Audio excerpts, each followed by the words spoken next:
왜 그런가 하면은 이게 바로 ETF 자금들이 들어가고 있다라고 보시면 될 것 같아요. 그래서 지금 이 코스닥에 3월 10일 이후 들어올 이 액티브 ETF 자금들이 오늘 이 종목들을 한번 찍어준 모습을 보여주고 있고, 역시나 이 매수세를 보시더라도 오늘 윗꼬리 달고 빠졌지만 기관 같은 경우에는 금융투자가 계속 사고 있습니다. 금융투자는 뭐였다? ETF 자금이다 라는 점 다 기억하고 계시죠?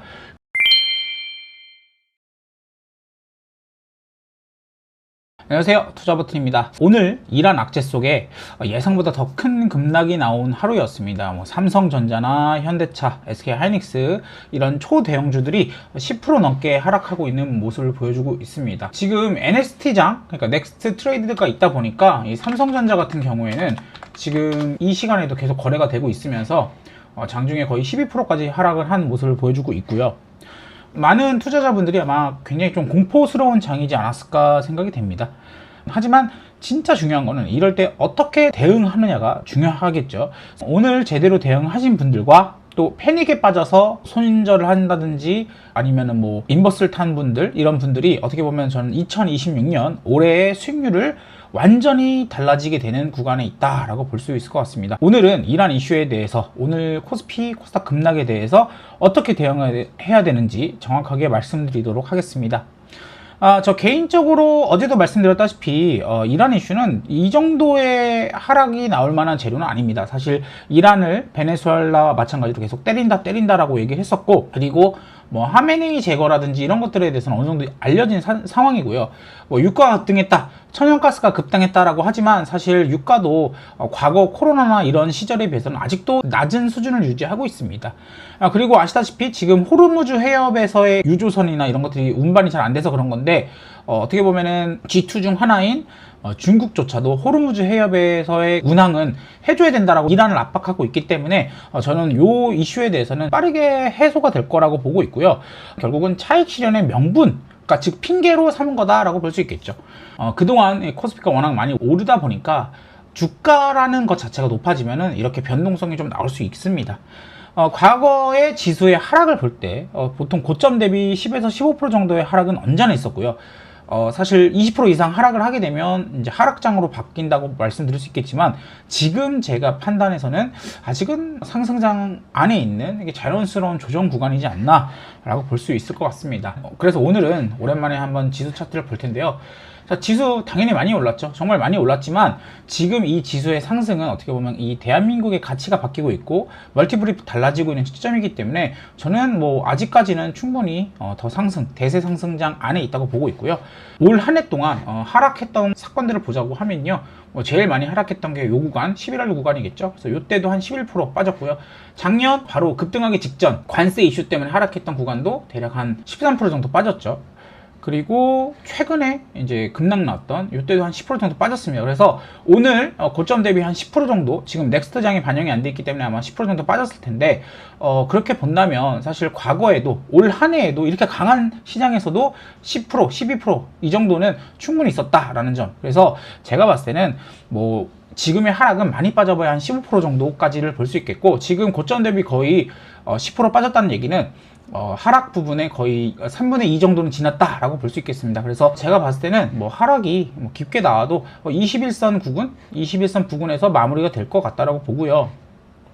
사실 이제 내일 바로 21선까지 빠르게 터치하느냐, 아니면 뭐 지지부진하게 2, 3일, 한 달 이렇게 질질 끌 거냐의 차이지, 하락에 대한 부분, 이 가격 조정에 대한 부분은 어느 정도는 다 나왔다라고 볼 수 있을 것 같습니다. 그래서 이제 여러분들이, 사실 많은 분들이 이렇게 급락이 나온다면, 특히 초보자들 분들 같은 경우에 이렇게 급락이 나오게 되면 공포랑 패닉 때문에 손절을 많이 하게 되는데요. 저는 지금 대세 상승장 안에서 이런 조정은 굉장히 좋은 매수 타점이 될 수 있다, 남들보다 더 좋은 가격 메리트로서 접근할 수 있는 구간이다 라고 말씀을 드릴 수 있을 것 같습니다. 지금부터는 사실은 더 하락하는 거에 대해서 어떻게 대응할 거냐 라기보다는요, 반등에 대비한 포트 전략이 필요합니다. 제가 아까 전에 말씀드렸다시피 이제는 여기서 사실 고점 대비 거의 삼성전자는 15%, 현대차 같은 경우에도 고점 대비 한 15% 정도 빠졌는데, 고점 대비 15% 정도 빠지면 여기서 더 빠져봐야 한 10% 정도밖에 되지 않습니다. 오히려 이 10%를 엄청 빠르게 찍고 반등이 날 확률이 되게 높습니다. 그렇기 때문에 지금은 뭐 손절 대응 이런 거 말고요, 지금부터는 반등에 대한 포트 전략이 필요하다고 말씀드릴 수 있겠죠.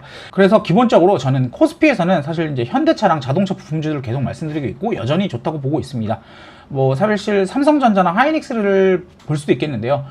저는 이제 삼성전자와 하이닉스보다는 2분기에 나올 이 개별 종목 ETF의 수혜를 현대차가 좀 더 본다라고 보고 있는 입장이고요. 아마도 이제 하락이 나오게 되면요, 아마 제가 오늘 말씀드렸던 것들, 개별 종목 ETF 나온다라든지 뭐 현대차가 지금 PBR 1에 가깝다 이런 것들에 대해서 아무것도 기억이 안 나실 거예요. 그런데 지나고 나면 이게 다 기회였다라는 점들을 아마 아시게 될 겁니다. 자, 그래서 오늘 현대차가 68만원까지 올랐다가 오늘 58만원까지 빠졌어요. 15% 빠졌죠. 이게 제가 말씀드렸죠. 현대차 같은 경우에는 50만원대 이하로 빠지게 되면은 PBR이 1 이하로 빠집니다. 1 이하로. PBR이 1까지 빠지게 돼요. 그래서 PBR 1부터는 제가 뭐라고 말씀드렸죠?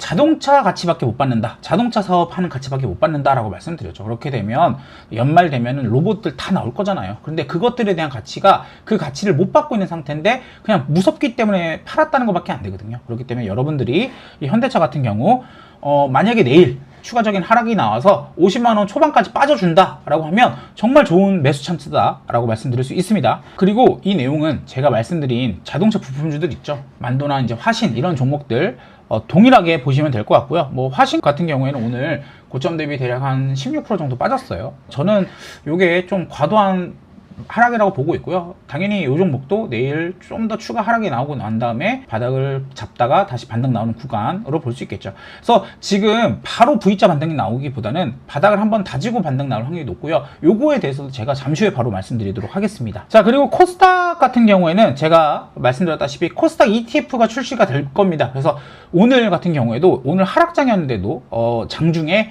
코스닥 관련주들 일부가 좀 반등이 좀 세게 나왔습니다. 물론 이제 장 끝까지 하락을 하다 보니까 좀 윗골을 남기면서 끝났지만 여러분들이 이거는 좀 보셔야 될 것 같겠고요. 왜 그런가 하면은 이게 바로 ETF 자금들이 들어가고 있다라고 보시면 될 것 같아요. 그래서 지금 이 코스닥에 앞으로 들어올 3월 10일 이후 들어올 이 액티브 ETF 자금들이 오늘 이 종목들을 한번 찍어준 모습을 보여주고 있고, 역시나 이 매수세를 보시더라도 리노공업 보세요. 리노공업 보시면 오늘 윗골이 달고 빠졌지만 기관 같은 경우에는 금융투자가 계속 사고 있습니다. 금융투자는 뭐였다? ETF 자금이다 라는 점 다 기억하고 계시죠?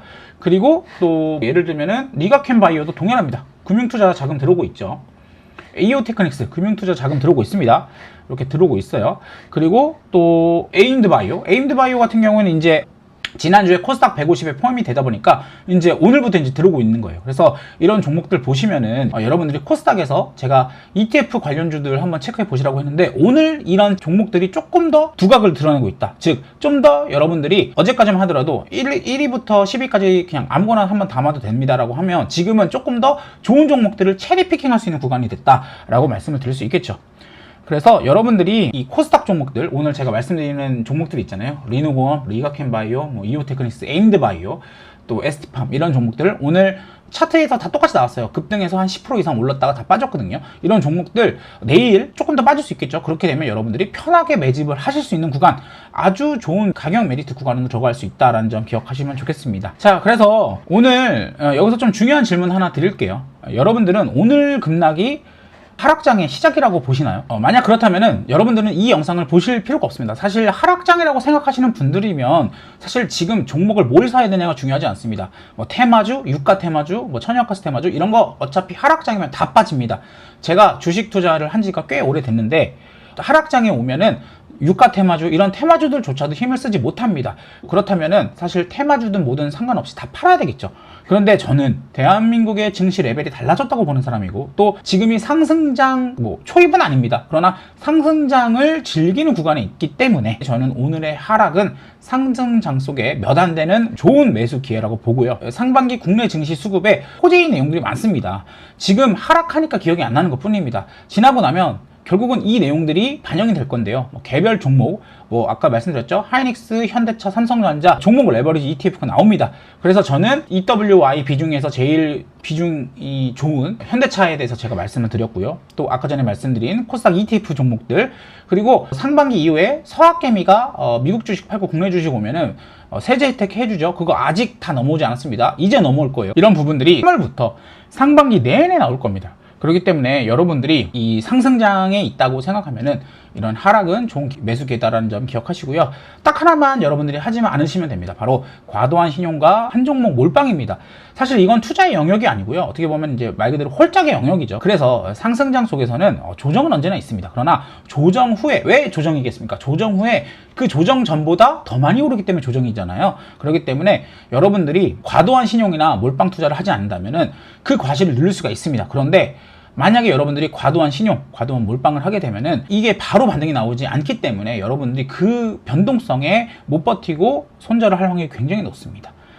자, 그래서 지금 증시 여기서 더 빠져봐야 7%, 8%입니다. 뭐 이렇게 얘기하니까 뭐 가볍게 얘기하는 것처럼 들리지만 분명히 저도 힘듭니다. 힘들지만 7%, 8% 변동성만 이겨낸다면 여러분들은 지금 이 전 고점보다 더 높은 고점에서 수익의 기회를 누릴 수 있기 때문에 여러분들이 지금은 공포보다는 냉정하게 대응하는 영역이다 라는 점, 그리고 리스크 있는 투자는 하지 말아라 라는 점 말씀드리도록 하겠습니다. 자, 그래서 일단 이란 이슈는요, 전 핑계라고 봅니다. 중국마저도 지금 호르무즈 해협을 너무 막지는 말아달라고 얘기를 하고 있어요. 그렇기 때문에 이거는 길어봤자 한 달 이하의, 한 달도 안 될 거예요. 왜냐면 4월에 미중 정상회담이 있기 때문에 좀 단기성이라고 보고 있고요. 이번 이란 이슈 핑계로 인해서 하루에 코스피 10% 하락은 좀 과도하다. 그렇기 때문에 가격 조정은 어느 정도 왔다. 이제는 추가적인 하락은 되게 제한적이고 오히려 이제는 반등에 대비를 하셔야 된다.